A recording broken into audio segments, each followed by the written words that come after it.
And there we go, just a little notification that the session is being recorded for you all.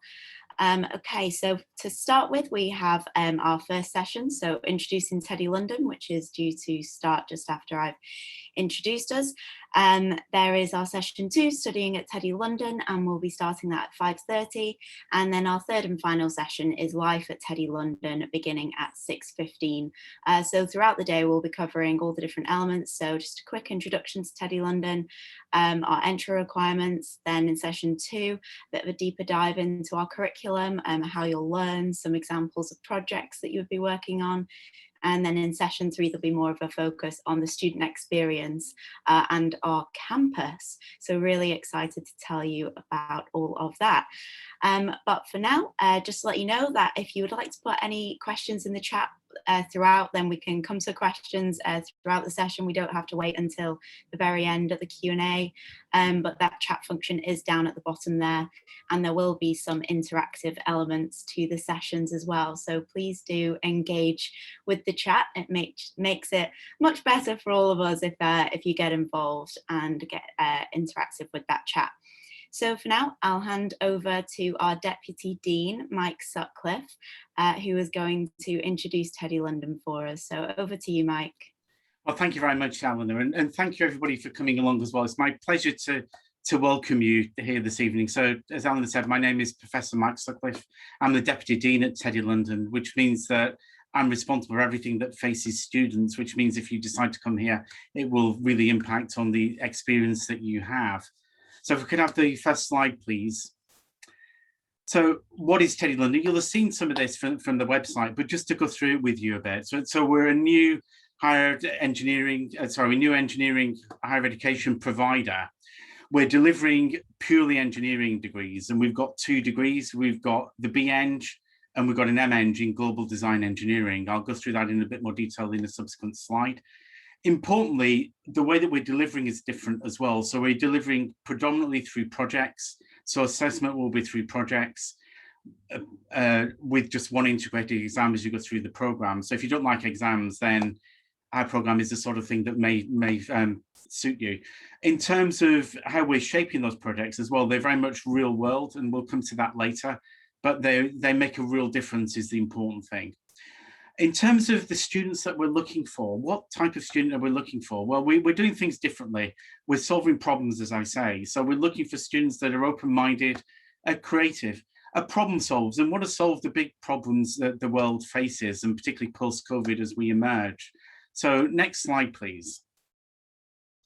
In terms of why we were set up as well, we were set up by 3 leading world universities. We were set up by Arizona State University, which is the most innovative university within America and has got the 10th best engineering school within America. King's College London, just across the River Thames from us. That's the top 31 university in the world. And then University of New South Wales, Sydney has got the top engineering school in Australia and is in the top 44 universities in the world. So fabulous pedigree. They wanted to explore how things could be done differently. TEDI-London has been established. We're a university, we deliver degrees in our own right. So they've gone to the next slide, then we'll see exactly what we're doing. So, but first of all, why study engineering, sorry. So we're delivering a general engineering program. And what we're looking for is students from a wide range of backgrounds. We value diversity. Diversity is important to us. And why is diversity important to us? Well, we know, and it's been well proven, that you can solve problems better if you've got a whole range of different thinkers, different mindsets within different ways of thinking within the room. So that's why we're after students from a broad range of backgrounds. In terms of what you would do if you were to come to TEDI-London, first of all, you would do a general engineering degree, and we'll come to that subsequently. But secondly, there's a real need for engineers. I mean, first of all, in terms of how engineers make a difference, you'll have seen just how effective the COVID rollout has been, the vaccine rollout has been. And in fact, it's been an engineer that's run that for the UK government. So you can see how engineers are really making a difference. In terms of the need within the UK, well, there's a shortage of over 50,000 engineers per year within the UK. So real opportunities to make a difference with with the skill sets you'll develop if you come to TEDI-London. In terms of the salary, and many people come into engineering to make a difference, some people come in also with an eye on the salary. If that's the sort of thing that excites you, then if, for example, you were to become a design engineer within the City of London, you could earn on average up to about £70,000 a year as you kick off. So absolutely fantastic opportunities. If we move on to the next slide, to tell you a little bit more, I've alluded to some of this already, but we're doing engineering education differently at TEDI-London. We've very much got end users in mind. We've got the use of the solutions that we're producing in mind, because we're coming up with practical real life solutions. The way we do that is that we cover lots of engineering disciplines. So we cover the sort of things you might see in separate programs at other universities. So we cover mechanical engineering, electrical, electronic, civil, environmental, and product design. All of that's rolled into a single program to equip you to think across the range of engineering and how that might apply itself to coming up with solutions to the world's challenging problems. As I've mentioned, it's a project-based learning approach. We're very much an interdisciplinary program as well. So we're applying all the lots of skills within a single module. And you'll find out more later on in the presentation about how our course is structured, but it is presented very much in a problem-solving way with an eye to the context of why you're learning what you're learning, and learn very much into an interdisciplinary context. We're also giving you confidence in solving those problems. You'll be brought into an environment where you're working very closely with industry. Their skills will be manifest to you through the mentorship they'll provide in the projects, and you'll hear more of that later too. And importantly, we're thinking about how we can solve global problems, giving you that global mindset. In terms of the qualifications that we give, we've got 2 degree programs at the moment. We've got a Bachelor of Engineering and an Integrated Master of Engineering, both in global design engineering. So the Bachelor of Engineering is 3 years. The MEng, the Integrated Master of Engineering, is 4 years. You'll find out later where we're based. You'll see some pictures of the new campus, but we're based in Canada Water, which is just the opposite side of the river from Canary Wharf. The fees you'll have seen as well. So if we move on to the next slide. So what type of students are we looking for? Well, I've said about the types of students in big picture. We're looking for creative students who want to make a difference. We're looking for students who are interested in the hands-on experience as well. People who really want to apply their knowledge in a practical context. That also you want to apply it to real-world problems. And this is, as I say, very much in conjunction with industry and with others that are really looking for solutions to the problems that we as a society are looking to solve. Indeed, you know, we're based in London, but you can get the best of both worlds if you're looking for a big city experience where you'll be in a small cohort and therefore you'll get a very personalized experience. And again, more of that later, but very much in the big city context. And importantly as well, we're looking for a broad range of students.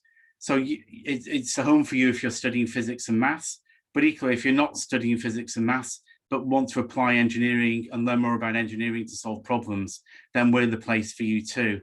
And what I'll do now is I'll hand back to Eleanor, who'll go through our application process, and you'll see how the assessment centre that we run fits in with that as well. So Eleanor, over to you, and enjoy the rest of your evening. Bye for now. Thank you, Mike. So as Mike touched on, we are looking for students from that broad and diverse range of backgrounds. And so the way that we're looking to find those students is through our assessment process, which we have built so that we're able to consider every single application individually. So I'll give you a quick overview of how that works. So we accept applications through UCAS and also accept applications directly. So if you apply to us directly, then there is a form on our website, and you can also apply to us directly on top of your UCAS applications if we weren't included in one of your UCAS 5 choices. When we receive your application, that goes through the usual application review.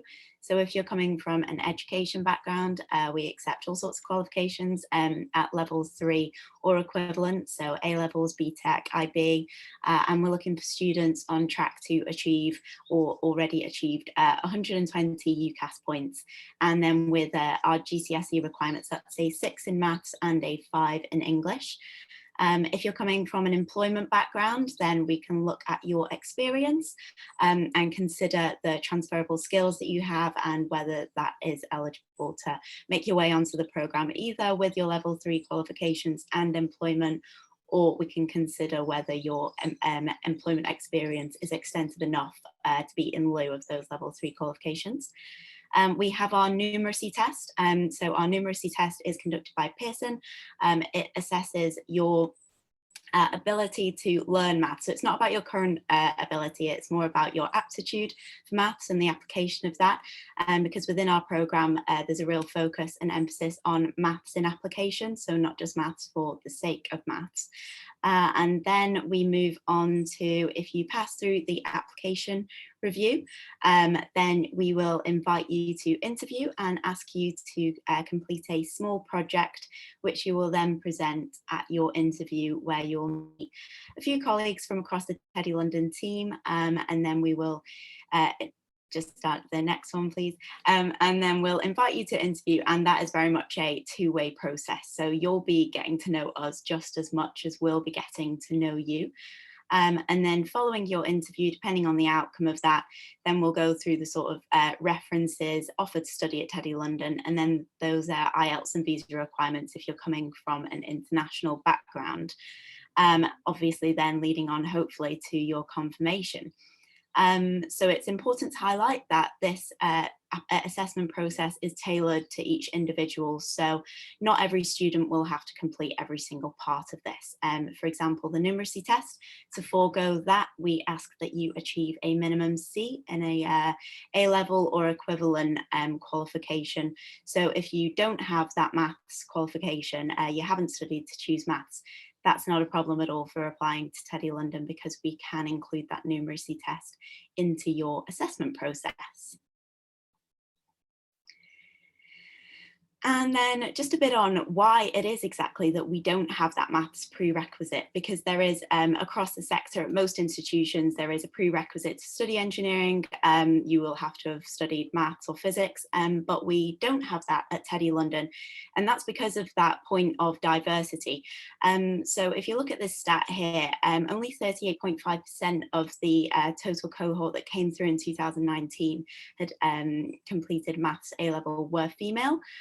So obviously by removing that barrier, we're opening up the chance to study engineering to a far more diverse cohort. And then if we add to that the stats around low participation backgrounds, and those who self-define as disabled, and then also those from BEng backgrounds as well, you can really see why, you can begin to see why there's a real need to address diversity within engineering, because of course if we want a diverse engineering workforce, then it has to begin with the students studying it in the first place. So on to the next slide, please.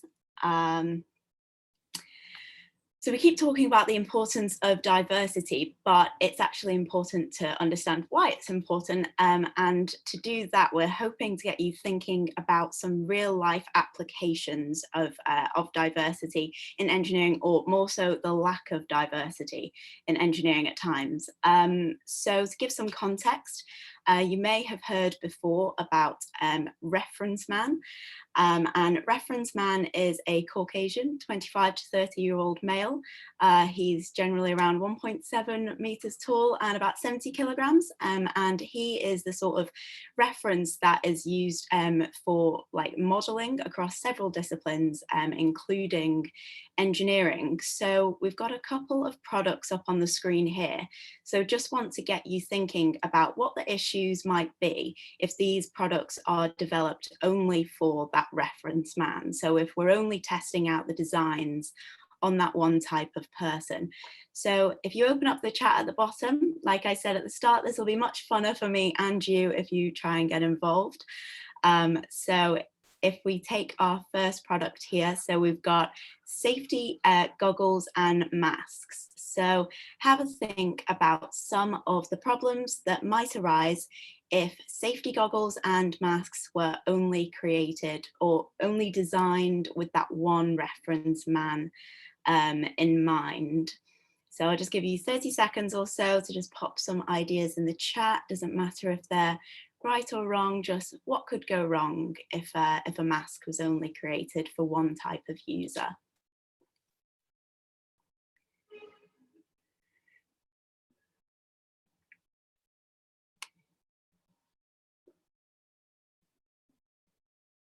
Goggles wouldn't work, exactly, yep.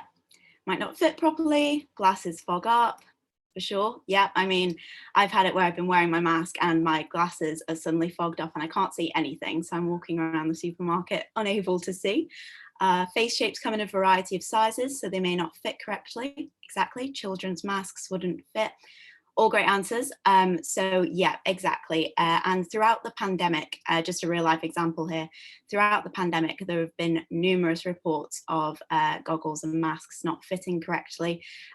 Women have often reported that even the smallest sizes are too big. And considering that 77% of the NHS workforce is made up of women, that you can really clearly see that there's going to be an issue there, because if a mask doesn't fit, then it's not going to protect against the virus as well as it would with someone who is really nice and tight on their face. Okay, so our next product, so we've got crash dummies. So think about when we're testing out cars, thinking about the safety features in cars. If that test dummy is based on reference man, so that one weight, that one height, what sort of things could go wrong if we're not testing it with other people in mind as well. And again, just pop some ideas into the chat.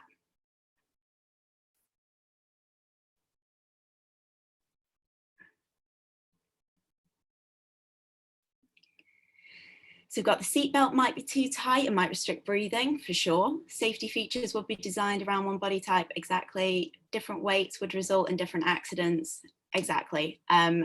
That all spot on. So the airbags and seatbelts in your car won't work as efficiently if you differ quite vastly from those measurements of reference man. In fact, 47% women are 47% more likely to be seriously injured in a car accident than men, and are 17% more likely to die in a car accident than men, because of those design flaws. So final product here, we've got emergency PPE. So again, thinking about those sort of body armor. Sorry about the sirens, that's perfectly timed when we're talking about the police. But there we go, you can see that stat there. What are the types of problems that might come about if not just the police, but firefighters? There we go. Have a little look at what you might think and pop those in the chat.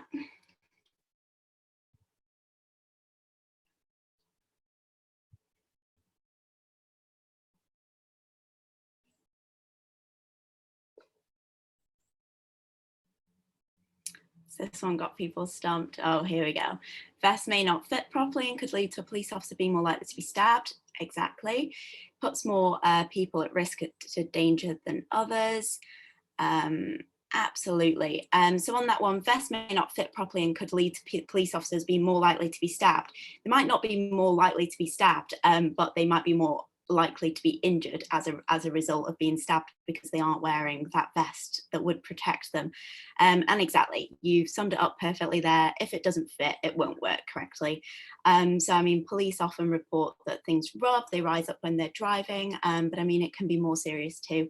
If your gloves don't fit, that can affect you gripping. If your overalls or your shoes don't fit properly, you could trip. Not ideal if you're trying to chase down a criminal. And of course, they can be more serious as well if you've got body armor that isn't working proficiently, or in fact people aren't wearing it because it's that uncomfortable to wear, then the consequences can be fatal and far more serious. So they were just a few little real life examples to get you thinking about that. And then onto, so exactly how do we achieve diversity? So as you keep saying, it's all very well talking about how important it is, but we actually need to take some action to achieve some diversity. And at TEDI-London, we know that we need to do that right from the beginning. So we've incorporated that right the way through as much as we can into our assessment process, and really try to take into consideration that every student has a unique background and experience.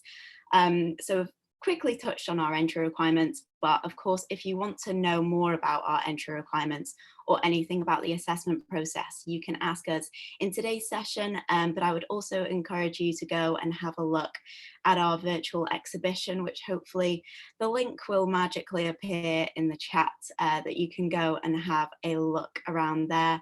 Onto the next slide, you can see what it'll look like. So you can have a look through. We've got loads of content on there. You can watch some videos. We've also got our prospectus on there. So if you're more of a reader than a watcher, then you can have a read through that as well. So we are going to have a short break now. So you can feel free, we are pretty much right on time. Feel free to go and have a look around that virtual exhibition now, or go get yourself a nice glass of cold water, because I know it's very, very warm today. But we will all meet back here at 5:30. But we will be in the background, so we'll go off our cameras, but we'll be on the chat if you have any questions that you want to ask through this first session. But if not, we'll see you back here in just under 10 minutes at 5:30.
Okay, starting to welcome everybody back from the break. Hope you were able to go and get a drink and have a little bit of a rest from the screen.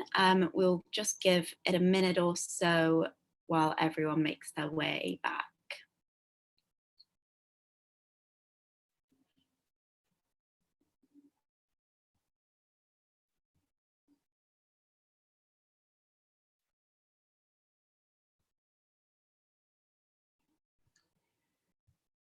Okay. All right, I think we're good to go. So if you're just joining us, then just a reminder to please keep yourself on mute and your cameras turned off throughout the session. We are recording the session, so if you do choose to come off of mute and turn your camera on, then you might appear in the recording. And please do use the chat function. We're going to have another interactive session, so that was great before, so more of the same.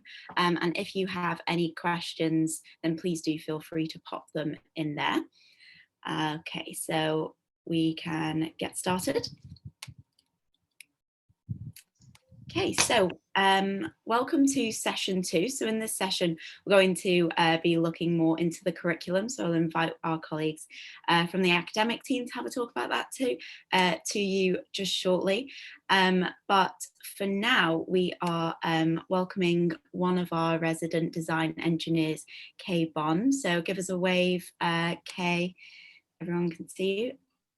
Hello, and I will hand over to my colleague Helen to deliver a little quiz around design engineering and some of the things that Kay has been using.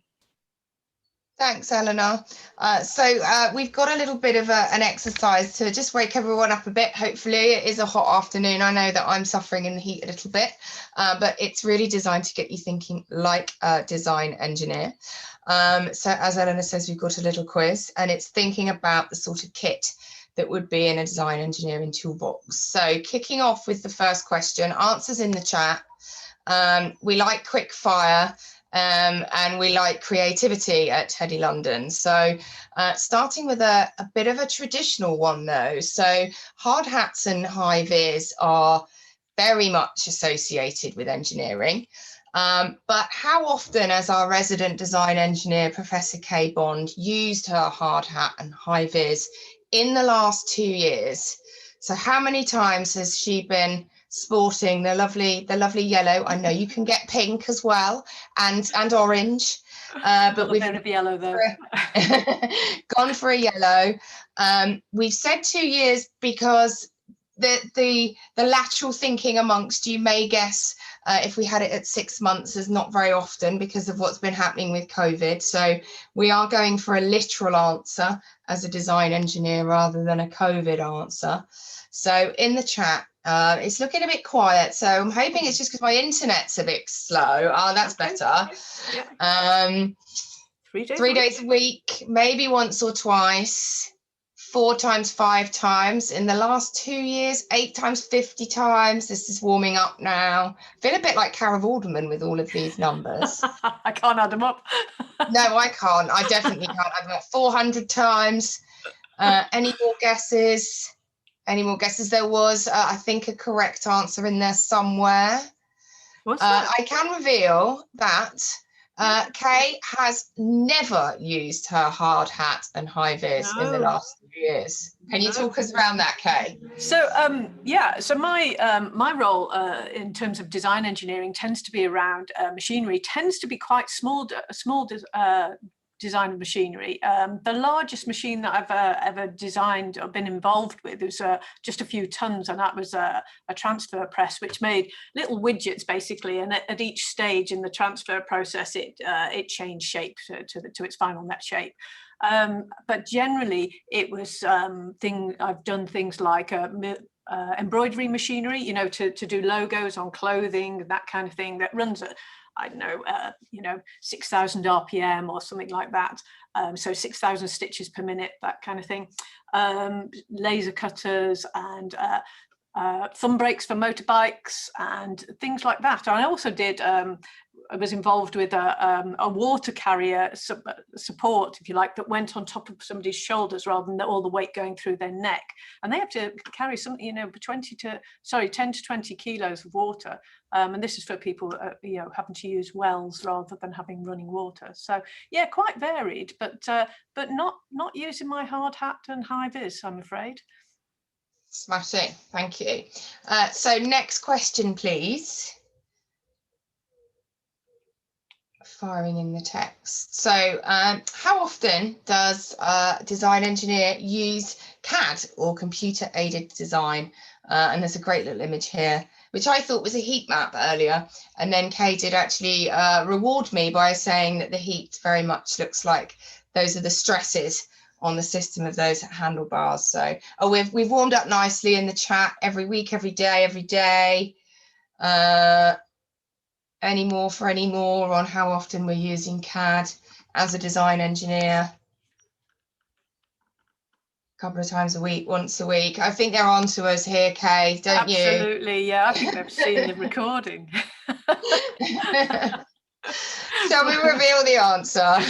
Okay, so I would definitely use it weekly, and it may be a couple of times a week. It may only be once a week. It does depend, because I'm just as likely to use a spreadsheet and other things as a general rule. So, but yeah, I would almost certainly be using the CAD system to model things on at least a weekly basis, and that would be, you know, so that I can have a look at its form and function. And as you can see here, we can see a set of handlebars where they've been loaded up.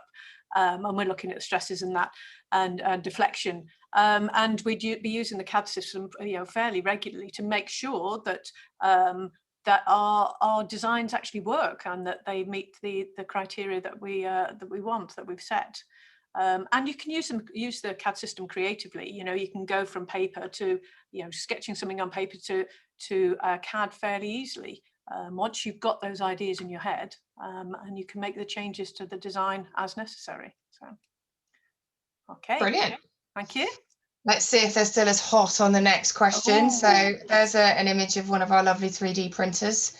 So slight change of tack. How would Kay use a 3D printer as a design engineer? What sort of activities might she undertake? Some good answers in here already. Oh, they're a sharp lot this afternoon, I feel, aren't they? No microwave answers this time. We did have somebody say microwaving in an earlier session. Source of amusement, because that actually was what I'd said. That's right. So definitely a bunch of future engineers with us this afternoon then, Kay. So do you want to talk about how you'd use 3D printing as a design engineer? Well, it looks like you're pretty much all there, to be honest. Yeah, it is a great prototyping partner, isn't it, to use a 3D printer. You know, you can model your solution that you've created. You can create the sort of physical model of the model that you've created in 3D in CAD. And you can test that design concept. Either you can just test it for sort of, you know, proof of concept, really, that it's about the right proportions, all of that kind of stuff. Or if it's the right sort of materials for the load, that you can actually load it and put it into an assembly, for example. So yeah, it's a great tool, and you can also use it in terms of you know, reversing to make a mold, for example, if you want to cast something or something like that. So fantastic things, 3D printers, in terms of being able to just visualize your designs. Okay. Let's see how hot everyone is. This is the killer question. This is if you get this right, then you know you're halfway to being an engineer, I feel. So what's the one piece of kit that Kay uses every day as a design engineer? Answers in the chat. Good ones coming in, really strong ones, not quite there just yet. I love the glasses. That's fantastic.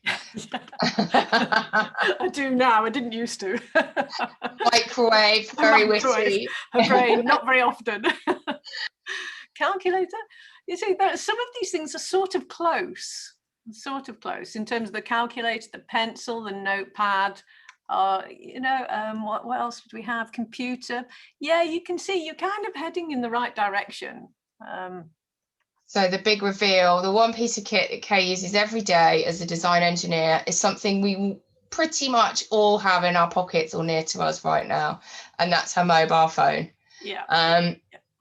Really interesting to me to learn about this when we were talking to Kay about this session. So she's going to show us how she uses her phone as a design engineer now. So just bear with us while we do the awkward screen share change that always happens with these sorts of things. Oh, very efficient. Over to you, Kay. Right then. So you can see it, can you? I presume you can see it. Yep.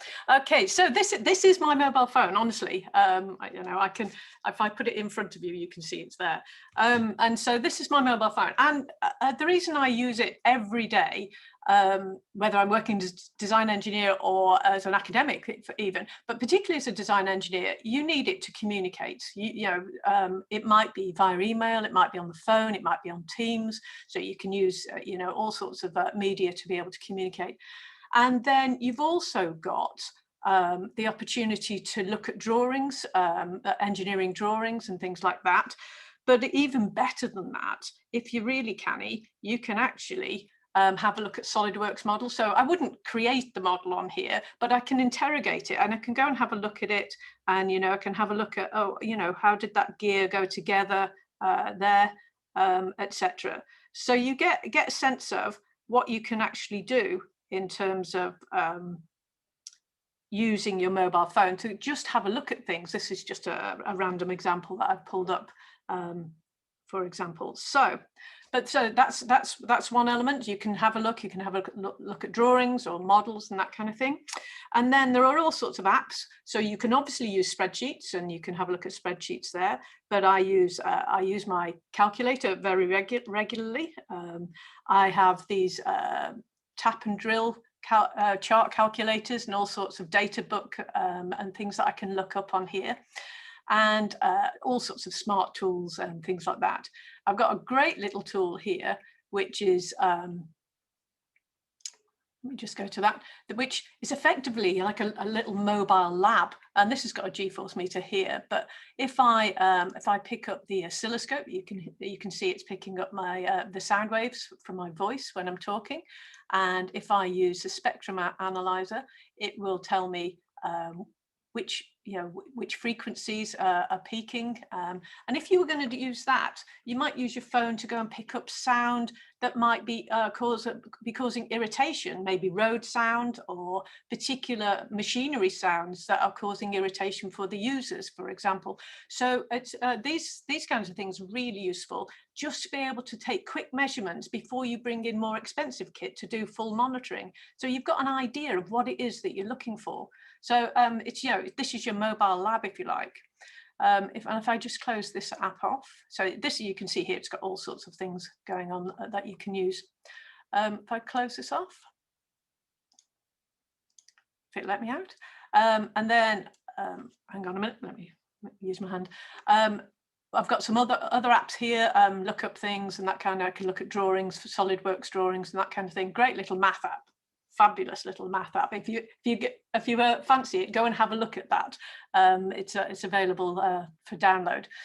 But there's another app here that looks at beams. And if you had a bridge or you had a roof truss or something like that, you can set up your loads across the beam. And this is an indicating that the load is distributed all the way across the beam here. So you can see these arrows indicating that we've got some load across the entire beam. And what it's showing is, I can see the stresses on the beam, the shear stresses, but I can also see how much it deflects. And I could change the load on these beams. I could change how I was clamping it at the end, if you like, how I've constrained it. And it's a quick way, for me to be able to just check whether or not it's the beam is not deflecting too much. It's not, I haven't got too much deflection, or I'm not overstressing the beam. So it's just a very quick way without having to go through all the calculations immediately. So it's quick and dirty, I think is the phrase. So yeah, and that, when you see, you'll do an exercise in a little bit of time with Frank, and that will show you, how you might use this kind of app in your work as a design engineer. Okay, I'll stop sharing now, if I can. Can't find it at the moment. Thanks, Kay. Thanks. I couldn't stop sharing. No, not at all. You did a far more efficient job of that than I ever could. So thanks for taking part in that, guys. And I'm delighted now to hand over to Professor Mike Bramall, who's actually going to go into much more detail around the curriculum that will train you to be design engineers. Okay, well, good evening, everybody. I'm Mike Bramall. I'm a curriculum lead for TEDI-London. And I've worked with the academic team and external people, industrialists and some of our partners, to actually develop the programs that you're applying for. So any questions on the curriculum, I'm your person to ask. And obviously we're preparing you for the future. what we've got here, and it's being said, I think Mike said it earlier, it's an interdisciplinary global design engineering approach, lots of different disciplines of engineering. And what we're also putting in here is the latest research and current developments. I mean, you've got researchers in different universities doing cutting edge research, you've got people in industry doing cutting edge research. We want to bring all these things together into the projects that you undertake. So you're looking at a real life problem, and we'll be looking at the latest research and current developments that are happening. So this makes it quite an innovative program. So as I was saying, it's industry led. So we've got industry at the forefront of some of these technologies, and it's hands-on from day one, very practical. You'll be doing lots of group work, particularly in the first year, and some individual work as well. And the individual work, as you progress through the program, will become of greater intensity, such that your final year MEng or BEng and then MEng, they're 60 credit projects, which is half of that particular year. So you can see you can actually specialize as you go through. If you want to do robotics or go more on the civil engineering side, your individual project could take that sort of lead and guide you in that direction if that's what you want to do. So you're developing technical competence, all broad-based to start with. You can stay broad right to the end, or you can specialize, and you'll be critical thinkers because you're solving problems from day one when you come onto the program. So the next slide. This is just a snapshot of the numerous people and industries that we've been talking to. Our head of partnerships has spent quite a long time developing relationships, and we've been talking with our director of project-based learning, myself, Professor Bond, with different industrialists to bring in exciting projects for you to undertake. And this is just a selection of those partners. So the first project you'll do is in the first induction module, which is for 5 weeks. So the first 5 weeks, you'll be working in groups, working on an Engineers Without Borders challenge. Engineers Without Borders is an organisation that promotes global responsible engineers with ethical, environmental, social, and cultural aspects to take into account within engineering design. There are 60 organisations like Engineering Without Borders across the world. We've partnered actually with Engineers Without Borders UK. We're one of only a couple of UK higher education institutions that have got that special relationship. Although EWB, as they're called, do work with numerous universities, and they do an annual Engineering for People Design Challenge. The one in 2020 was in Peru, looking at the effect of COVID on tourism, and students were asked to look at how can engineering design improve the quality of life in that area of Peru. And then there's a competition that students can enter. The best groups of students from different universities can enter a national competition towards the end of the academic year. So and there'll be a different challenge in 2021. So we're going to kick off in September with what the new challenge will be. We don't know what it is yet. It's going to be published by EWB in August, and then August 2022 there'll be another challenge. We'll probably another country. So it's exciting stuff, and you'll be doing stuff that helps your community. So the next one, please. We're looking for a professional body accreditation. We've worked closely with the Engineering Council's guidelines for the requirements to be a chartered engineer. So we're looking for the Institution of Engineering and Technology and the Institution of Engineering Designers to get our programs accredited. And what we've done is we've mapped all our program learning outcomes against those requirements. So we're fairly sure we're going to get full accreditation, but they won't come in accreditors until students have got into the final year, and then they start to look at the outputs. They'll look at your final year projects, and then they'll backdate the accreditation. So there's no promises we're going to get it. We've got to go through a few hurdles, and they'll be talking to yourselves as students on the programme and getting your view of how it's going, and they'll talk to industrialists and to staff. Well, fingers crossed, we're going to get that accreditation because we've designed it, and it's innovative and it's exciting, and it's exactly what industry wants. So next one. So as you've already heard, it's tailored, flexible learning. Modules that study will inform your project work. So the projects are the way you'll be engaging with the modules, and you'll be doing these real projects for industry. And when you're assessed on those projects, they're the marks that will go forward. Supported by a bespoke learning environment, which we've virtually got that design now. It's a unique learning environment for us, and it's called the Learning Tree. And we have Learning Tree nodes that you'll be studying, and these really replace the lectures.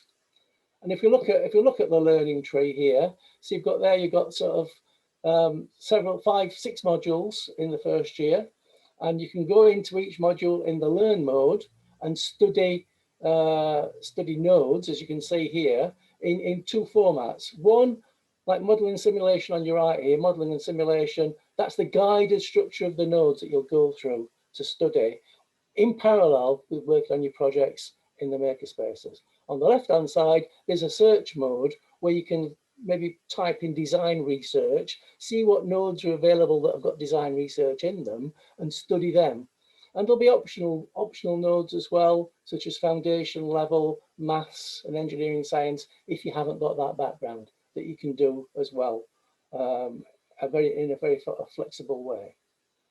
So they're the nodes. Now, just coming back to the first year modules, I put 25 of them up here, because the final one is the professional and personal portfolio. We'll come back to that in a minute.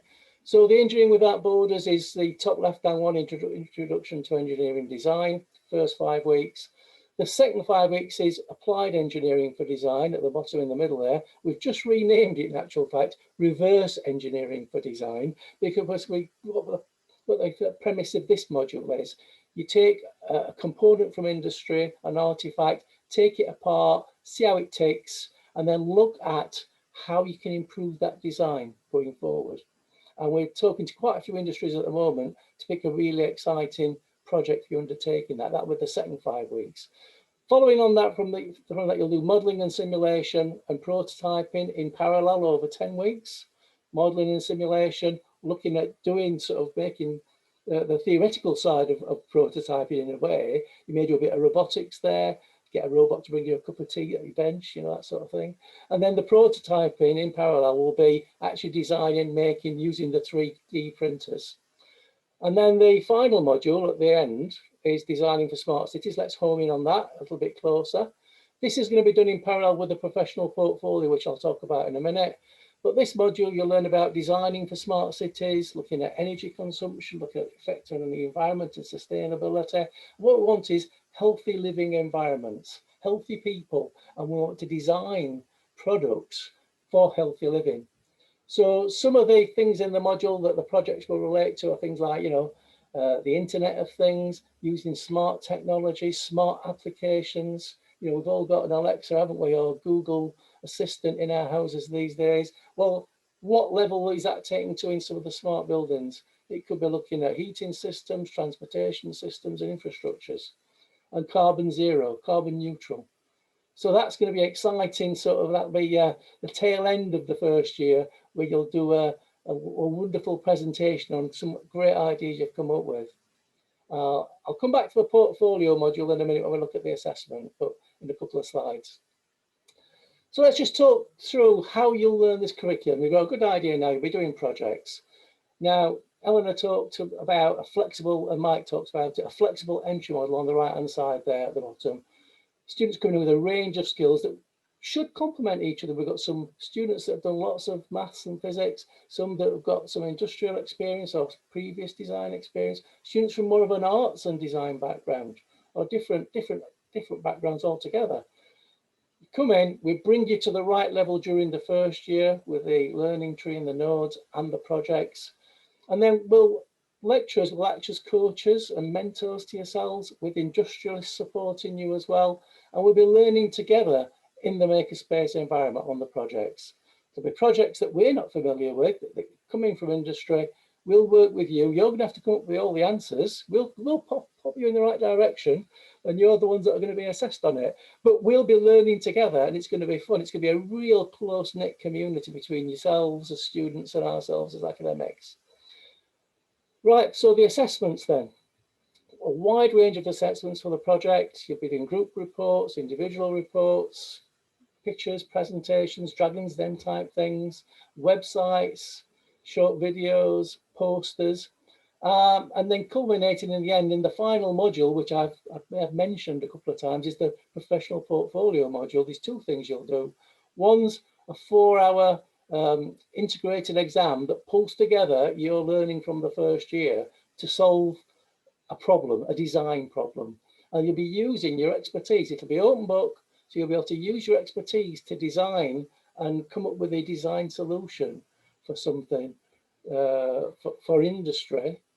And it's something that we're going to set in. It's going to be really quite open, and it's not about memory, it's about applying your knowledge.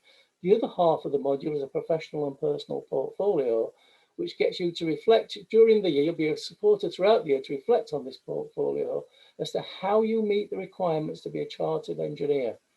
From, I mentioned the IET and the Engineering Council. We've mapped the learning outcomes against that. I've mapped the portfolio against those outcomes, and we'll guide you through from the projects and the learning tree nodes what you should be putting in that portfolio to show that you meet those criteria. And as you progress through the program to the 3rd year, and then for some of you to the 4th year, it'll be your sort of way of showing the professional bodies and future employers how you gain that evidence, that expertise to be a professional chartered engineer. Okay, and then I think the final slide I've got is an example timetable. It may not be exactly like this on the actual day, but as you can see, we've got learning tree nodes in the mornings. It's self-managed time, so you may choose to do it at other times. You may want to do it the nights before, or the day before, or the week before. You'll have access to the nodes from the beginning. So you can study those nodes, either come in and study them or study them at home.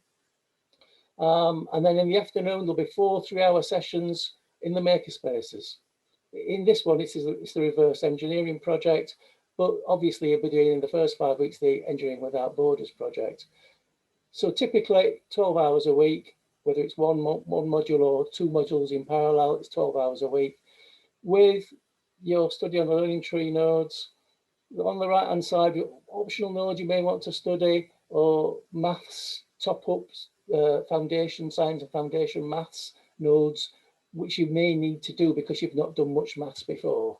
And then there'll be things like maths help classes as well.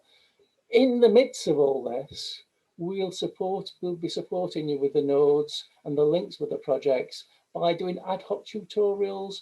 We'll be getting professionals from industry coming in doing master classes. You'll get support tutorials on some of the hard threshold concepts that you've done in the nodes. You think, I don't quite get that. We'll be take your feedback, put some additional tutorials on to support you in that way. Wednesday afternoons we're keeping clear for now.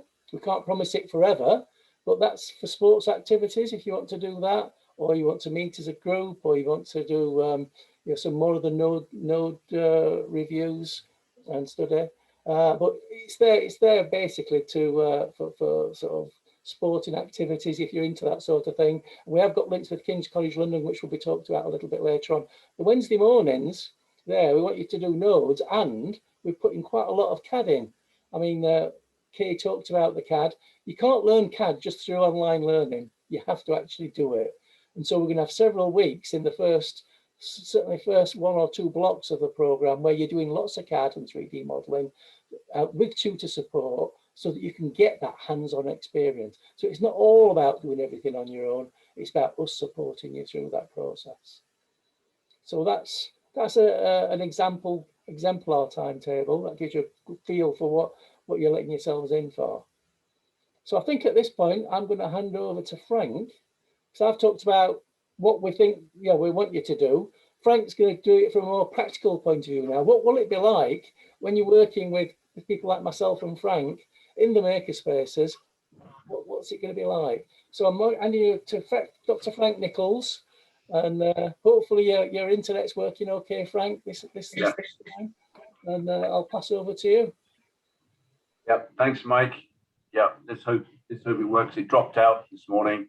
Good to see you all here. So what I want to demonstrate to you today is an example of how we work. Iman. Yes, hi there. So everybody, thank you so much and welcome to our interactive session. And this is, as Frank mentioned, get you thinking like an engineer. So we're going to be using the chat function quite a lot for this session. So please do have that at the ready. We'd like you to support Frank in building a bridge. So I'd like you to imagine that there is a new bridge being built in Canada Water. It's going to be a walkway bridge, and the industrial client has asked that this new bridge is going to be strong, stable, stiff, lightweight, and affordable. So students that Frank's going to be working with will have a limited number of resources, but through your help in the chat box, we are going to be able to take this project from maybe a failing project right through to hopefully a completed bridge. So Frank, would you like to get us started on our bridge? Yeah, so I'd just like to say that this is a mechanical engineering / civil engineering project. My speciality is robotics and mechatronics, excuse me, but the basis of all mechatronics, robotics and engineering systems is a mechanical system. So this is a fundamental exercise. So the problem that the students have, the TEDI-London students they're given, is that we have a bridge here in Canada, a river here in Canada Water, and the industrialists say they want to have a walkway. It's not for cars, it's for walking across. It's about 10 meters across the river. There's a walkway bridge, and it has to sustain 4 people and sometimes a maximum 20 people. The students have a makerspace, and in the makerspace, they have CNC machines, they have lathes, milling machines, 3D printers, routers. They also have a CNC laser cutter. They go into the makerspace and they start thinking, how can we tackle this problem? We're going to make a model here. So this is like a model, and if we need to make it sustainable, so it has to be a sustainable material. So they then get their heads together, they talk it over with me, being the teacher, mentor, and coach. And then they come up with the idea, maybe we should use cardboard. So they say they're only limited to 500 kilograms of cardboard. So this is a scale amount of cardboard. This is mounting cardboard, black on one side, white on the other. And so they then say, what can we do? Because that's too wide, it's too flexible. So what can we do to make that lightweight, stiff, and strong? It's already lightweight, it has to be stiff and strong. So what they do, they take a stab at kicking off, and they go to the laser cutter, they use CAD, and then they download those programs, the DXF files, to the laser cutter, and cut out 5 pieces of cardboard from that single piece to start with. So they then say, okay, let's see what happens. If we put that as a plank across the river, and we're then going to put 4 people in the center. So we'll represent this as scale. We'll say 4 very heavy people, 100 kgs each. So here we go, and splosh straight into the river. It's neither stiff enough nor strong enough. So what they then decide to do is to take those pieces of cardboard, 5 pieces, remember, that's the maximum that they've got to play with. And they stack them like this, and try again, put the 4 people on there. And this time it doesn't splash into the water, but it's flexible. That means it's not stiff enough. So it doesn't solve the problem of being stiff, it's compliant, in fact. Furthermore, the worst case has to support 20 people. There's a regatta, for example, there'll be 20 people all across the bridge. So I'll put that as one big, heavy, solid piece of stainless steel to represent 20 people and splosh into the water. No good. So what can we do, Iman? Yes, so in the chat box, I'd like you to let us know, do we go for option A, which is to glue option A is to turn the 5 pieces of material on their side, or option B, do we glue the 5 pieces of material together? Please let us know which option that you'd like to go for. We'll give about 5 or so seconds in the chat box. Okay, so we've got a few here, Frank, telling us to go for option A, which is to turn the 5 pieces of material on their side. We've got one person saying option B, which is to glue the 5 pieces of material together, which is slowly growing to be a popular option as well. Okay. How should we progress, Frank? Okay, so many times I don't know the answer. So I just teach, mentor, and coach the students. And the students don't know the answer either, so they come back and they try it out. So let's not glue them just yet. We just take the 5 pieces and we turn them on their edge like so. We offer it into the holders here, each side of the river. And first of all, the first thing to notice is that there's not enough space for people to walk on there. It's like walking on a beam across there. So anyway, nevertheless, let us just see if it can take the weight. So here there's like a special former adapter just to see if it will take the weight. And yeah, it certainly takes the weight, no problem for people. But they do notice it's wobbly. So it's not stiff enough that way. And will it take 20 people? I'm not going to let it go. It's going to crash down. So yes, it takes 20 people, but they're going to fall into the water. So that's not good enough there. So let's glue them together.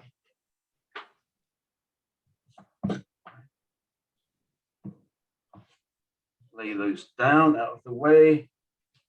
So here are the loose ones, and here they are glued together here. So this is a wodge glued together. So they use the glue, good old school glue and cardboard. Why not? You have to do 5 pieces like so. And let's try that. Well, I think we'll get the same result, whether they're glued or not glued in straight loading. So we try here. Still not a problem, I think, with 4 people. Now it's less compliant here. So I think they're less likely to fall into the water, but still not so rotationally, torsionally rigid. Try the 20 people. And now you see, yes, it's strong enough, but it's still would not feel safe with 20 people. They'd be rocking there. So that's not solving the problem either. And I can show you that. And the other thing is you still need another plate, walkway plate across there. So you're not using your material that well. Let me just show you something here. First of all, 5 pieces of cardboard not glued together. If I hold this down at the end, it's torsionally compliant. All right, if glued together, it's much less worse. Much less worse. So we need to be torsionally stiff. Stiff means not to move when you apply a load. Strength is taking a load, not breaking. Stiffness and strength are different. Also, it's not too bad this way, all right, but it's still not solving the problem. So what do we do now, man? I forget the next stage. So we have 2 options for our current stage of our bridge development. Do we go for option A, which is to reshape the bridge, or option B, to ask for more pieces for this puzzle? Which option do we go for? Okay, so we've got already someone right off telling us to go for option A. We've got a few people now saying to go for option B. So what do we think? Do we reshape or do we clearly need more material? I think option A is the more popular one. Frank, where do we go next with our bridge? So to reshape, yes? Yes. Yes. Okay. So the students go away. They go on to CAD. They have the ideas. It's not just CAD. The machine doesn't solve problems. The brain solves problems. So they go into the makerspace. They then go on to CAD as well. Try all different designs. Also, they can use like Kay says. They can see what happens if they try this design. Will it deflect more or less? Which shape is better? So they don't have to build it just yet. But so they can try all sorts of different ideas on CAD, SolidWorks, and Autodesk Inventor and the like. And then they come up with, they're not quite sure, but they come up with 1, 2, 3 designs. The first one is a T-shape cross section there. All right, so they can try a T-shape cross section. And then another one is to try an I section. This is a very tall one here. So here's your I section. And there are 5 pieces. Remember, they're stuck with 5 pieces of cardboard they can use. So 1, 2, 3, 4. And the 5th one is for all the webs and diaphragms for stability. And that's T section, I section. Sorry, T section, I section, and then a C section. Believe it or not. So one of the students looks up bamboo structure and notices that bamboo in its cross, if you take one side off a bamboo stick, then it looks like this. I know it's round, but they say, okay, we'll make it square. So they use their pieces of cardboard. They've only used 4 pieces here. 1, 2, and 3, and the 4th one for the diaphragm pieces. So that's a C section there. So we're going to try a C section. So they say, well, we won't use the 5th piece just yet. We'll just see how we get on. So that's a C section, T section, and I section. You want to have a quiz? I forget we have a quiz now.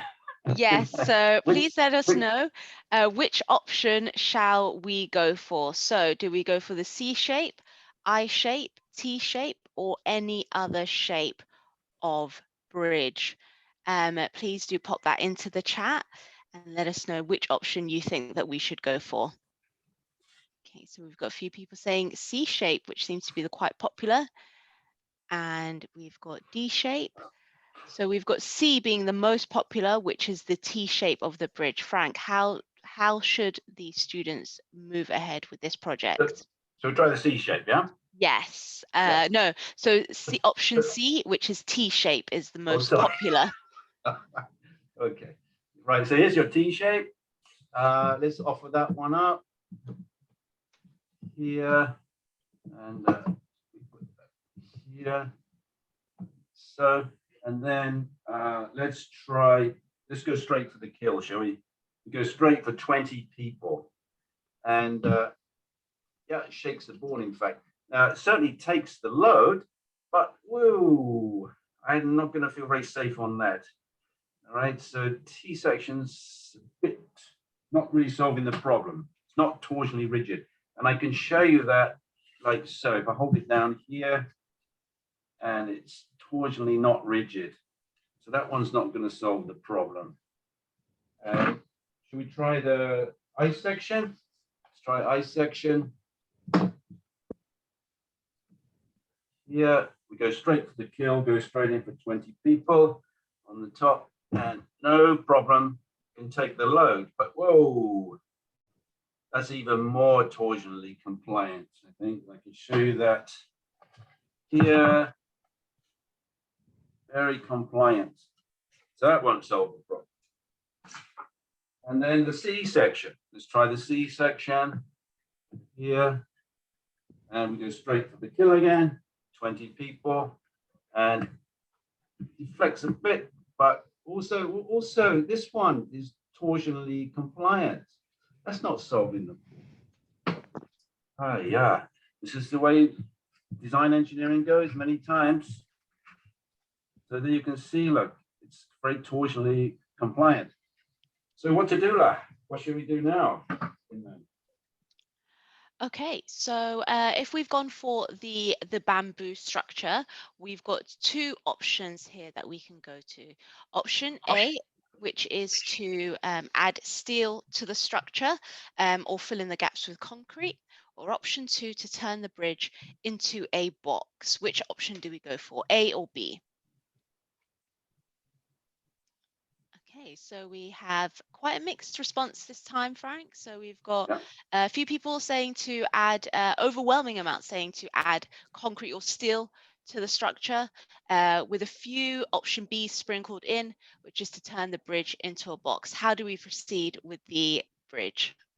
Okay, just to remind you that the stakeholders have said they only want the bridge to be 500 kgs. So in scale form, that's all the amount of cardboard you can have. That turns out to be 50 grams scale.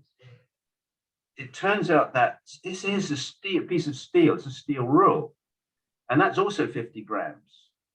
So the steel, if you use steel, I know a slightly different span, but the steel, we go straight in for the kill, and well, takes the load, the 20 people, but it's, even though it's steel, first of all, it's too compliant both in bending and it's too compliant in torsion. So that doesn't solve the problem.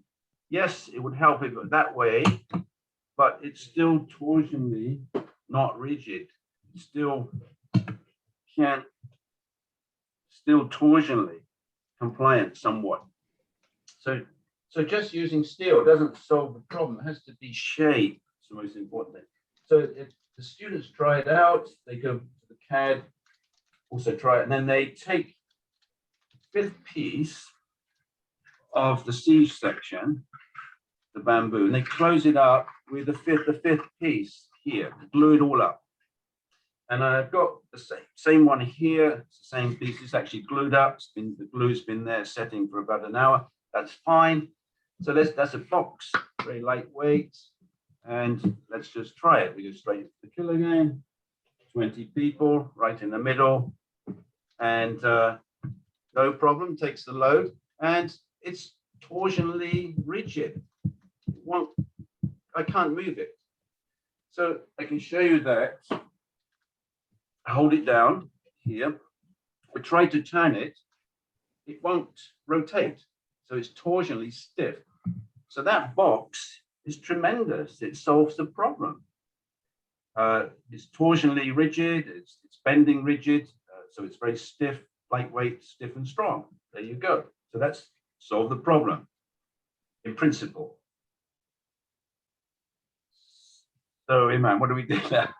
So now we are going to end on one final quiz, and we are going to test your knowledge about what you think you know about building structures and what the most important structures are. So when we are looking to make a structure stiff, stable, lightweight, so that means not compliant as well, what are the things that are the most important? And there's 4 things we'd like you to consider. The first, we'll give you a hint, is shape. So the first thing we want to consider is shape. Okay, so for the second option, what do you think is the most important thing when building a structure? Remember, it's got to be lightweight, stiff and strong. There are 4 things, but how are you going to make it lightweight, stiff and strong?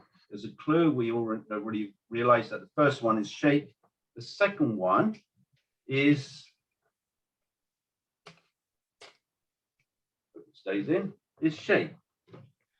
The third one is shape. The question is, for your quiz question is, what is the 4th one? 4 things to make things lightweight, stiff and strong. What is the 4th one? So we've got a few options for you there, Frank. We've got weight, material, and shape. Those are our options so far. If we've got any more, please feel free to pop them into the chat. Okay, we've got shape again. for our quiz. What is the final thing that you need to consider, Frank, when building? Material. So, for example, this shows you that shape is really the fundamental importance in engineering. Shape and form makes lightweight, stiff, and strong structures. It can also make compliant structures, by the way, but that's another story. And you can't make the bridge from biscuits. It has to be the right material. And it doesn't always help to be steel, you see. So it can be timber, and it's the shape that's most important. Furthermore, just to finish, is that that humble box can be flattened and can be given a nice rounded edge and a trailing edge and becomes an aeroplane wing. It doesn't have to be square, it can be circular, it can be triangular. Even if it's square, if you can put circular holes all the way down one side and the other side, make it streamlined at the front, and that becomes an airplane fuselage. You can turn it into, you can make it shorter, fatter, carefully cut holes in it, and it can be used for a car, an automobile chassis with doors in there. It can be a railway carriage, it can be a robot arm, it can be many, many things. So it's fundamental importance to engineering design is the box. All right, that's it. Here ended the lesson. Thank you very much, Frank, for teaching us a little bit about the fundamentals of building it for all engineers. So remember, materials and shape are really, really important. Next, we are going to give you a little bit of a break now before we head into our third session. So if you could join us back in a few minutes, so we'll say 6:25, our next session is going to be starting, and that's going to be all about life at TEDI-London. As ever, if you have any questions, please feel free to pop them into the chat. TEDI-London team will still be here so we can answer any questions you have. Thank you very much, and see you at 6:25.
Okay, welcome back. It's just turned 25 past, but I know that was a rather short break, so we'll just give it a minute or so until everyone is back. If you are just joining us, then just a reminder to please keep your microphones on mute and your cameras turned off. This session is being recorded, but please do feel free to use the chat function at any point throughout. There's a bit of action going on in the chat, and while we just wait for everyone to get back, just to Frank, are you still around? There's a question come in. Were there any alternative ways to build the bridge? If you are there, then if you want to talk around that, but you might have just popped away for a drink, and that's also fine. So we can come back to that question if Frank isn't here at the moment, Elise.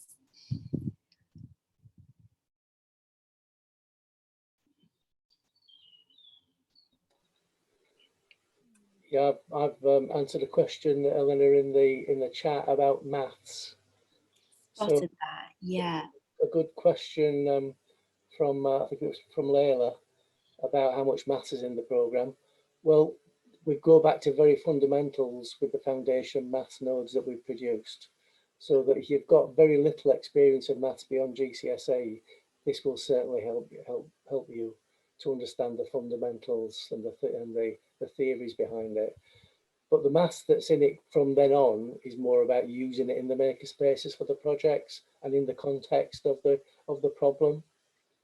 So with the beam bending, it would be Frank, talking to you about what maths equations you need to look at when you've got bending moments and you're putting weights on, and what are the forces that are being applied to it.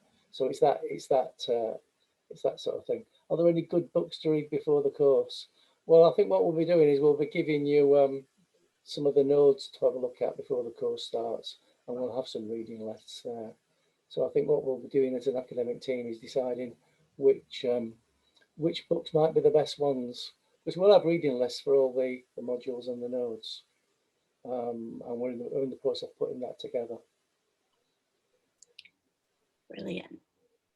Okay, there's a couple more questions coming in there, so we can answer those in the chat, and we can also come back to them when we have our Q&A, which is right just at the other end of this session. So we'll get started with our Life at TEDI-London session, but we will definitely come back to those questions in the chat and in the Q&A as well at the end, so there won't be any questions that are left unanswered. So this session is going to take a look into our campus and also into student life at TEDI-London. So we're joined by Sarah, our facilities manager, and also we've got Shireen from our student experience team. So I'll hand over to you, Sarah. Thank you, Eleanor. Hi, everybody. I'm Sarah Whittaker-Gilby. I'm the Head of Facilities, Health and Safety at TEDI-London. And I've been part of the team that's been getting our campus off the ground. As I'm sure most of you know, we've been building that over the past 6 months. So we've been working with our industry partner, British Land, to create a bespoke modular campus in Canada Water. The flexibility of this means that as our student cohort numbers grow, we too can grow. The image you can see now on screen is a graphic of what it will look like in September. It's very, very close to being finished. I'll be on site tomorrow to see our last week before it is finished. We broke ground in January 2021 and the concrete slabs were poured in February. And as I said, within the next few weeks, we'll be getting in there. And in July, we'll be moving in our furniture and equipment. And although we might not be completely moved in by the middle of July, we are aiming to have campus visit opportunities for offer holders for this year, for those students joining us in September. We think we've created a modern, flexible campus with spaces that can be used for multiple uses. With this in mind, the furniture we've chosen for our social and teaching spaces are equally as flexible, which allows for multiple configurations and breakout spaces across the campus. As you can see on the map on the next slide, please, Eleanor. The TEDI-London campus is in East London. It's about two tube stops away from the heart of London, only about 10 minutes to the action. So if you haven't been before to Canada Water, I can tell you it's very green. We've got a really lovely park, such as Southwark Park, big open space. It's very close to the river. And the area has a lot of engineering history, such as the Robert Hive Tunnel, and the Brunel Museum is walking distance away from the campus. Could we have a look at the fly-through, please, Eleanor? This is a nice little video to show you what the campus looks like. We'll be having photographs up on the website within the next few weeks as we move in there. So this is the modular campus, a representation of the image you've just seen. Going into reception, we have some really nice spaces that we can tell you about. The first one on the ground floor is a double height space. We think we'll be using this for exhibition spaces for student work over the years.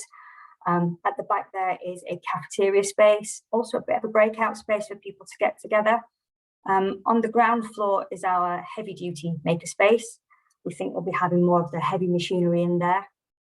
And we have another 3 maker spaces, 2 of which on the next floor. I'm going up to see those very shortly.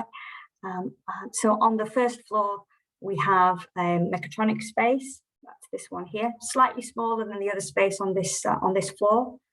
So that would be the mechatronic.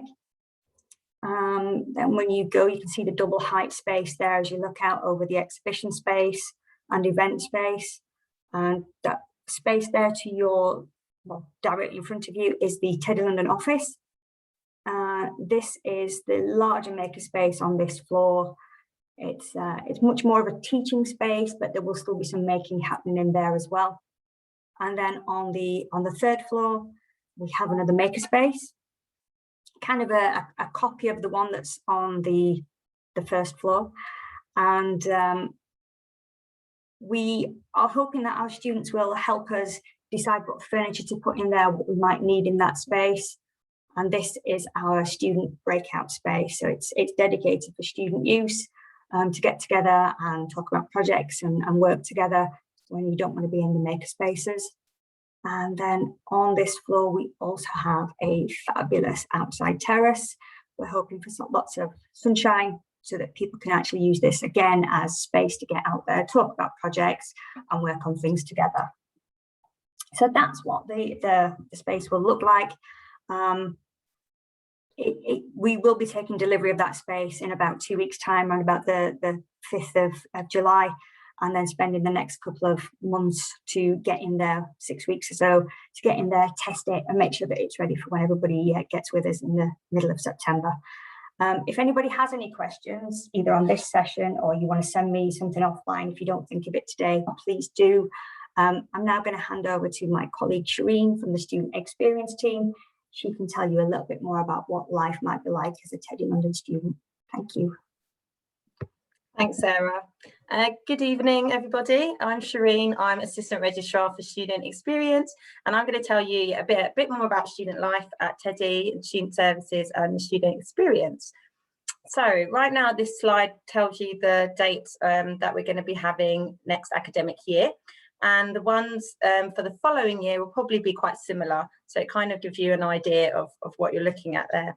Welcome Week and Induction is a jam-packed week full of exciting activities, getting to know your peers, the academic team, the staff generally at TEDI-London, getting to know the new campus, getting to know London, and also, just doing fun activities and trying to understand basically about where you're going to be studying for the next few years. And we also have connections with King's Student Union, which I'll talk about a bit more. So there'll be a tour there and you get to go to their Freshers' Fair. So yeah, it's going to be really, really buzzing. And then we've got 3 teaching blocks. There we go, thank you. And holidays, Christmas holidays and Easter holidays as well within that year. So that's how the time's broken up. Thank you. So the student experience at TEDI, one of the main things we have is a student hub, which is your one-stop shop for any advice or support that you might need for your time with us. We have student service and support such as counselling and wellbeing, for example, trying to, if there's accommodation, finance, any issues that you might have with pretty much anything, council tax, etc. You can just come to us, let us know, and we'll be there to answer any questions and support you as much as possible. We have a really holistic approach at TEDI-London to careers. So you can come to us for advice, but there will also be your programme team and people on in industry and on placement, etc. So yeah, lots of people to feed into that part of your support. We have different accommodation providers around us, some that are walking distance and that we've got a really good relationship with, but also King's as well. They've also got their own halls of residence that TEDI-London students can access if they wish to. But again, you just contact the Student Hub and we can help direct you, even as part of the application process. If you want to know about, if you've got any particular questions, you can just let us know. And then in terms of student finance, we've got connections with the student loans company. If there's any issues there, we can help you there. And yeah, next slide, please. The connection with King's College London, which I spoke to you about already, we have access to their space, bars, cafes, library, gym, and they've got over 300 clubs and societies. So literally whatever you're into, you're probably going to find it there. And you can meet like-minded people and get involved in sports or cultural societies, religious societies. There's chaplaincy there as well, and with prayer space rooms. So yeah, lots of different sort of activity going on. And that's something that we're connected to, and we really block out actually a Wednesday afternoon in your timetable to make sure that you're able to make the most of those opportunities, including volunteering, for example. We are really proud to be able to offer a number of scholarships and bursaries. The main thing about us at TEDI-London is diversity and also being as accessible as possible to as many students as possible, especially students that might not always have had a chance to go to university. A number of the scholarships and bursaries are on these slides, but you can get more information on the website. But just to have a quick run through, we've got an assessment centre performance one. So if you do really well at the assessment centre, this could be provided to you. There's also the upskilling and retraining. So for example, if you are in industry and you want to come back to studying, there's that available. And then also thinking about diversity. So we've got scholarships for Black students, women, within the local community as well, or if you're from a lower socioeconomic background as well, we want to make sure that these are not barriers for you in terms of education. And if we can, we're going to try and provide you with as much financial support as possible. So yeah, that's it from me. I'll be in the Q&A session anyway, if anyone's got any more questions, and I'd like to hand over to alumni next. Thanks. Lovely, thank you, Shireen. And we're really happy today to welcome Zemzem, who is joining us and is one of our summer school alumni from last year, which took place in 2020. So Zemzem, are you around and able to give us a wave?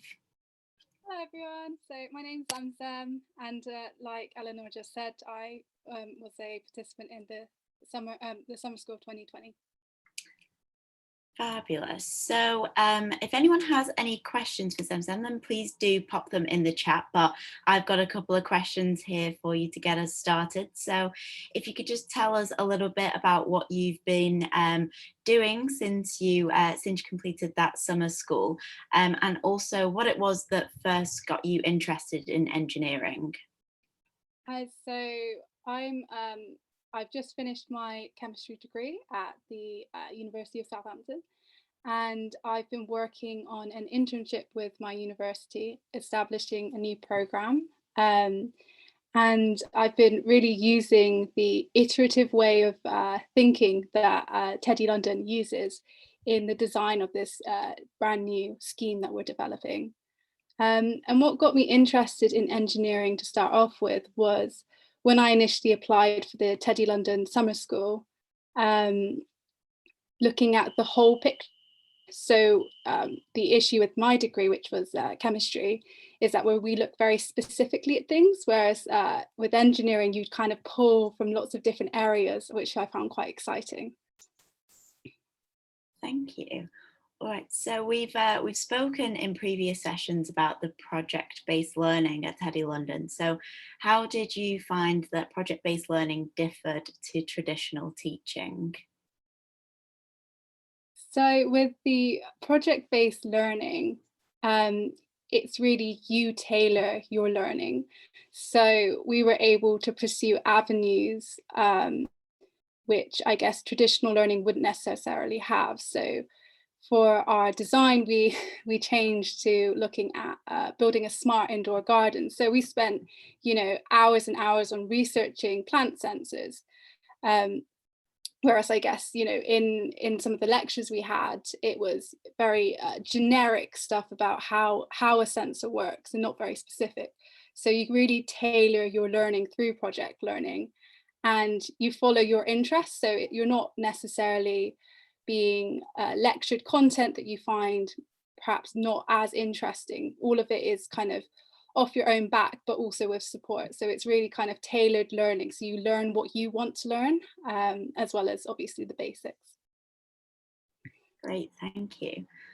So you've just finishing your degree, so amazing. I would ask what sort of skills you think you picked up from the summer school that have helped in employment. But if you've not already gone into employment, then what sort of skills do you feel that you took away from the summer school and from that project-based learning that you'll have now that are you going into employment, or what is your next step? Actually, that could be part of the question too.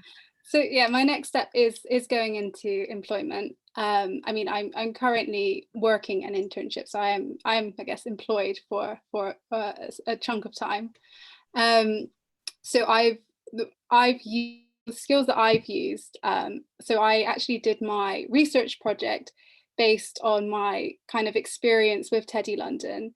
So there was large emphasis on question asking and kind of narrowing down specifically, because our brief was design a dementia friendly indoor environment. So that's very, very broad.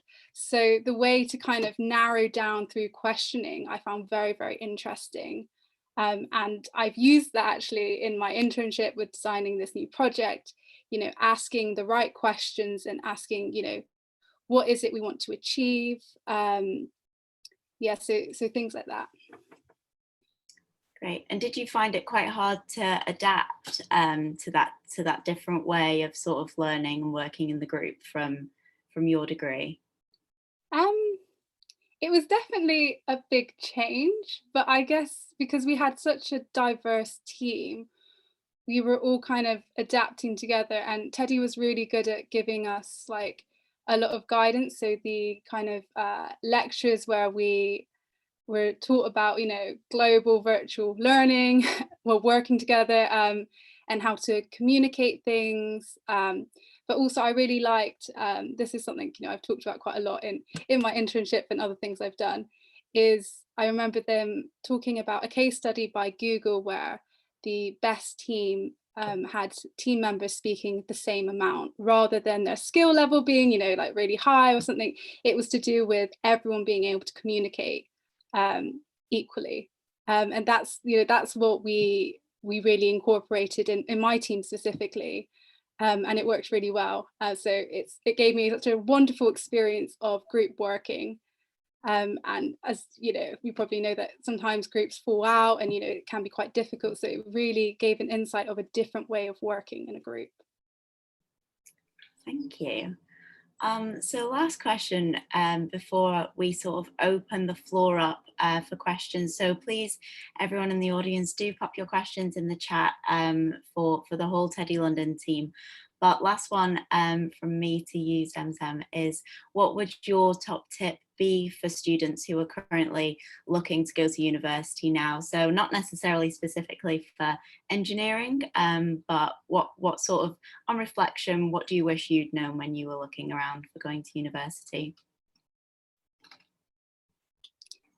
I guess I wish I'd looked more at the kind of course structure and the modules, the way the course was designed, as well as the student feedback, if other students had a very positive experience. Also, I kind of applied to all over the country, and I didn't really think about distance between me and my family home, so that's something I would consider. Also, do you want to be in a campus where everything's quite close by, or do you want to be in a city university? So it's those are the things that I wish I'd considered a little bit more when I was applying. Thank you. So a question has come in about what the minimum age for the summer school is. So so far as I know, and I'm quite happy for anyone from the teams to jump in and either correct me on this or answer before I open my mouth, but I believe that it's open to students from who are in higher education, so currently in university, so either from our founding institutions, or I believe last year it was opened up more widely, but it would be that sort of already studying in university.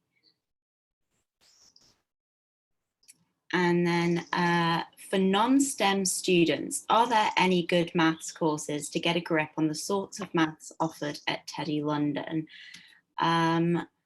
Okay, I think Mike, would you be able to come in on this one? Yeah, I mean, we are, if you've not done maths, then we are producing these maths nodes, which we're hoping to get to you before the course starts, before the programme starts. There is a good support centre at Loughborough University, actually. They used to be part of a national centre for excellence in teaching and learning.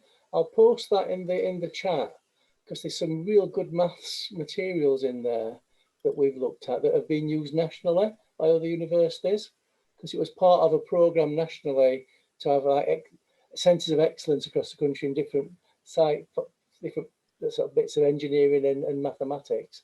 So I'll just post that in the chat, which should help. But we should be able to offer everything that you need, because we're taking students without maths. We're going to be producing, we have produced quite a few nodes, foundation mathematical nodes, that will get you on the right track. We've talked to, as the academic team, about passing these on to, you know, particular students before they start, if they've not done A-level maths. So we'll probably be in touch to send some materials through. You can test them out for us. Thanks, Mike. Okay, so a question here from Tom. How hard was it to work in a team? So back to you, Zemzem, for this one, I think. So I guess there were points where it was, I guess, a bit tough. There were 9 of us in a team and we did it completely virtually. So as you can imagine, 9 people on a screen. It took a lot of good communication, and when we had any sort of, I guess, disagreements, it was never heated or anything like that. It was just a very respectful kind of talking out. So we would all just kind of go around and say our opinions on said topic and then kind of discuss. And so it wasn't, you know, I really enjoyed working with my team. I think it's the best team I've ever worked with. So I didn't find it that difficult at all. I think the most difficult part was perhaps the international nature, actually, you know, going to sleep and the other team picking off where you stopped, and communicating what needed to be done and what you had done. So I think that perhaps was the hardest bit of working as a team. Yeah. Adds an extra layer of complexity when you're not awake at the same time. Yeah, for sure.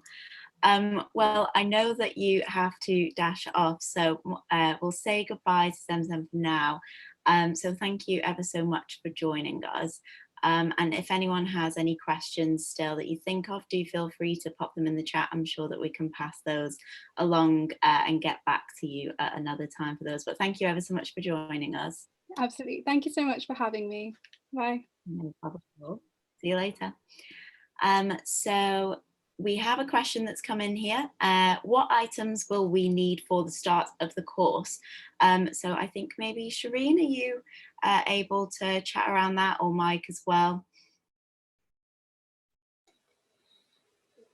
From my point of view, we are just at the moment specking up what the laptop specification should be for the software that we will hopefully be helping you to get.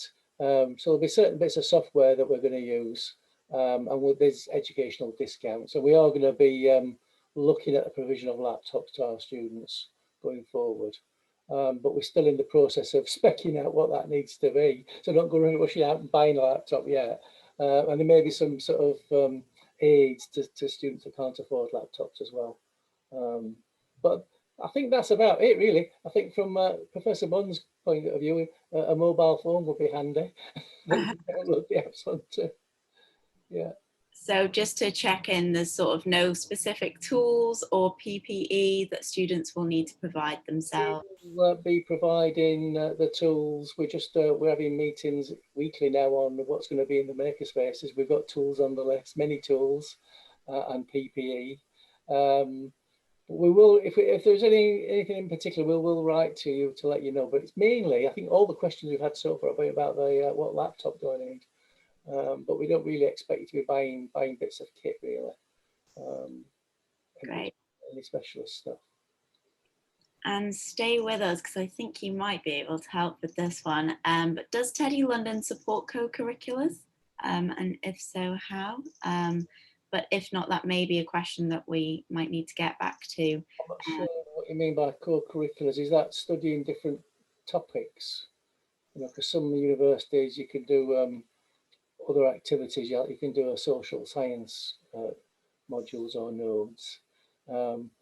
The only other curricular activity we will be having, I mean, we'll be having regular summer school activities, which we'd like students to get involved with, and that will involve non-engineering aspects, as we can see from things like the UN Sustainable Development Goals. And there will be some optional nodes in the learning tree that aren't necessarily just engineering. We've got computing nodes, we'll have some business and management nodes as well. But we're developing the nodes all the time, so they're going to be. So when you think, I think co-curricular is, well, my understanding of it, it's like, you know, I want to do a bit of social science or a bit of business with my engineering course.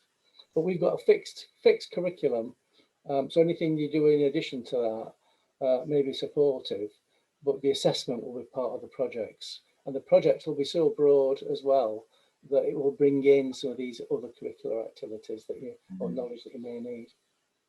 Yeah.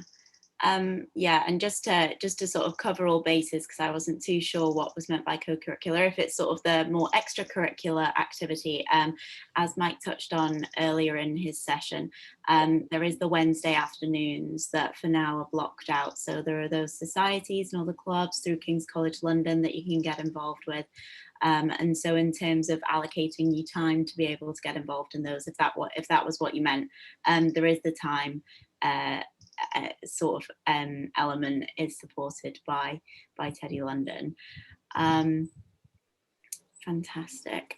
And yeah, I guess just one thing that sort of I was part of a conversation earlier in the week, last week, Mike, you just touched on, is that getting involved with the summer schools and the sort of opportunities to get involved with those founding institutions and the other students coming from other institutions globally. So those opportunities to sort of collaborate each summer, that will be super exciting. I know I was very interested to hear about all of that. And another one come in. So what are you most looking forward to? So I mean, I'm quite happy to pass this question around, but I'll jump in to say what I'm looking forward to a lot is definitely just being on campus.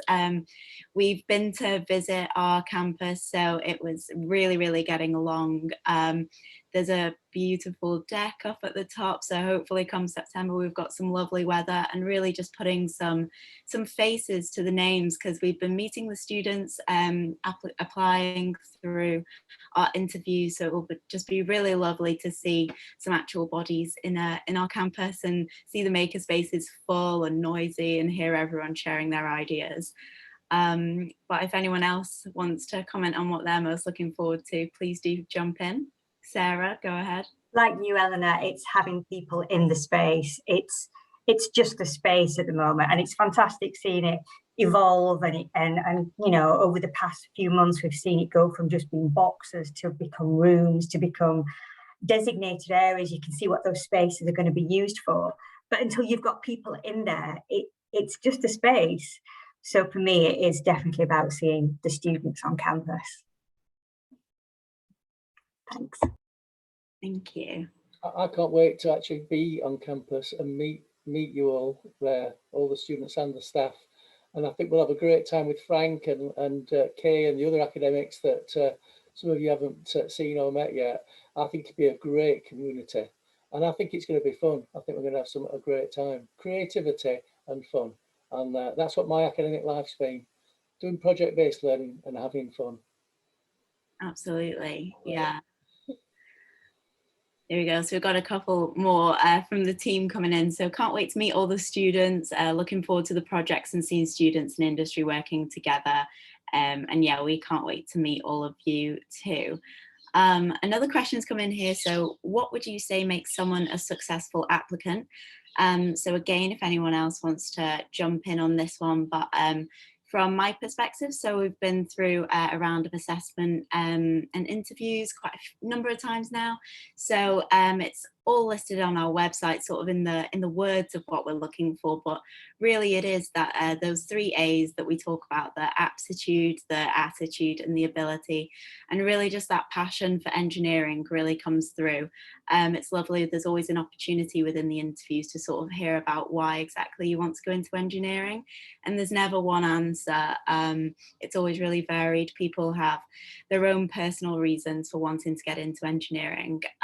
So it's really just about that passion. And obviously there's the specific entry requirements, but as soon as those are ticked, it really is more about the individual on an individual basis, and you having that real desire to help and tackle those problems that we'll be setting for you.